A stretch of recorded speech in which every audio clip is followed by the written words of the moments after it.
Hey everyone! Tonight I'm going to tell you a ghost story, something to listen before all of you go to sleep. This story is called 9 p.m. in front of the haunted house. The person this happened to is named Dara from Kandal province in Cambodia.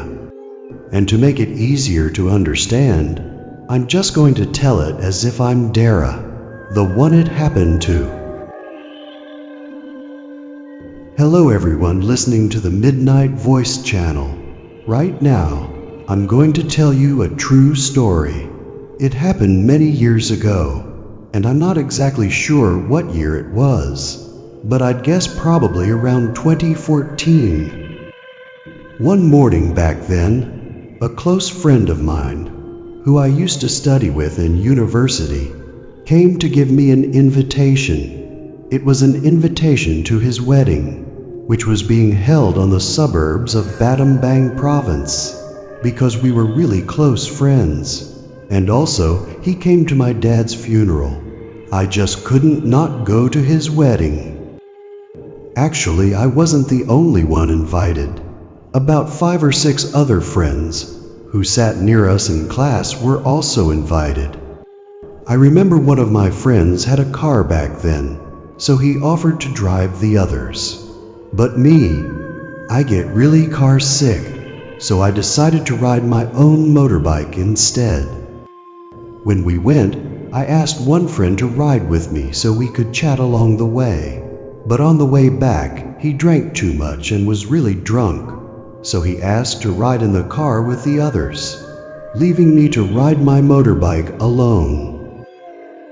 If I remember correctly, we left the wedding around 6 p.m. I was supposed to ride my motorbike in front of my friend's car, but after riding for quite a while, I don't know if I rode too fast and left them behind, or if they couldn't see me and passed me. Anyway, it started to look like it was going to rain, so I turned off my phone and put it in the seat of my motorbike. I just kept riding, thinking, it's fine if I ride alone. The road is easy to remember. There's no way to get lost. Riding to Battambang during the day, nothing really strange happened. But on the way back, at night and riding alone, that's when things got weird. It was dark, but then I noticed the sky seemed normal again. So I took my phone out of the seat and turned it on, just in case my family called and I didn't know. After turning on my phone, I tried calling my friends, and they told me they were almost at Kampong Chnang town. At that point, I quickly continued my journey, speeding up even more because I had just left Persat town, and it was still a long way to Kampong Chang. I don't know if I was riding too fast or if there was another reason. But when I reached a certain spot, my motorbike suddenly just died.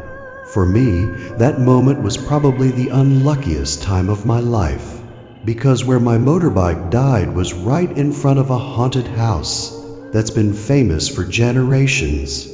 The thing is, I'm not from that area, so at first, I didn't even know what that place was. After trying to start my motorbike, but it still wouldn't work, one decided to walk it forward, thinking that when I found a pagoda, I'd ask the monks for permission to stay in the pagoda for one night. I hadn't even found a pagoda yet when, after walking the motorbike right in front of that house everyone said was haunted, I looked from a distance and suddenly saw 2 big, tall ant hills, taller than my head. As soon as I saw them, I quietly mumbled to myself, "Wow, what are those huge mounds?" Suddenly, I heard a car coming from behind me, so I quickly turned to look, hoping I could ask them for a ride. But when I looked, I saw it was just a small, normal car. If they were kind enough to give me a ride and I was alone, maybe it wouldn't be a problem. But I had my motorbike too, so I didn't know what to do. I figured I'd just keep walking the bike slowly. What I didn't expect was, after looking back at the car and then looking back at where I saw those two tall ant hills, they were gone. Instead, there were two people, a man and a woman. It was already 9 p.m. and dark, so I couldn't see very clearly, but I could tell they were definitely two people. Immediately, one of them just vanished, and it gave me goosebumps. I quickly stopped walking and tried to focus on the one who remained standing. Then that person's figure became clearer, and I saw a man probably over 50 years old, wearing a white shirt and black trousers, but from his knees down, there was nothing. It was clear he was definitely a ghost. My hands and legs were really shaking then, and at the same time, a voice whispered right next to my ear, "Do you know the haunted house?" When I heard that, I gathered my last bit of strength and sanity, and I dragged my motorbike and ran as fast as I could to get away from that house. As I was running with the bike, I tried shifting gears, and my motorbike suddenly started working again. I was so happy, I almost cried. After riding away from there and getting my composure back, I thought to myself, the place where my motorbike broke down must be that famous haunted house. But luckily, I didn't encounter anything else scary that night, and I continued my journey all the way home, arriving around 11 p.m.